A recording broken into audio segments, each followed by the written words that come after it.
तर या कर्जमाफीवरून आता राजकीय प्रतिक्रिया उमटतायत। शेतमालाचे भाव पडले, त्यामुळे कर्जमाफीचा निर्णय आता तरी घ्यायला हवा होता, अशी प्रतिक्रिया काँग्रेसचे नेते बाळासाहेब थोरात यांनी दिली आहे। 1 रुपयात पीक विमा या योजनेमध्ये भ्रष्टाचार झाला, शेतकरीही आत्महत्या वाढल्यात, याकडे सुद्धा त्यांनी सरकारचं लक्ष वेधलंय। कर्ज फेडण्याची प्रक्रिया बंद आहे, नवीन कर्जाची केस कशी करायची हा प्रश्न आहे। खरं म्हणजे तुम्ही निवडणुकीमध्ये आश्वासन देता आणि निवडणुकीचा जुमला म्हणता त्याला।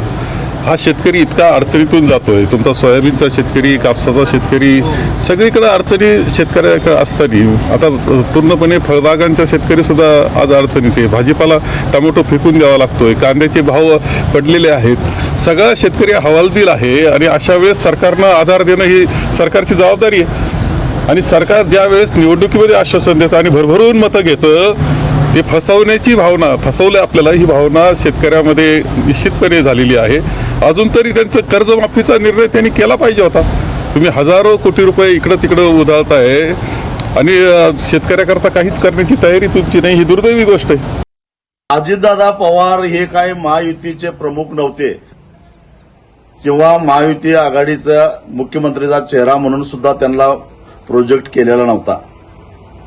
तरी सुद्धा अजितदादा पवार हे जर म्हणत असतील की मी कर्जमाफी करतो असं कधीच बोललो नव्हतो, तर त्यांनी हेही स्पष्ट करावं, महायुतीनं जो जाहीरनामा प्रसारित केलेला होता त्या जाहीरनाम्यामध्ये शेतकऱ्यांचा 7/12 कोरा करायचं आश्वासन दिलेलं होतं की नाही।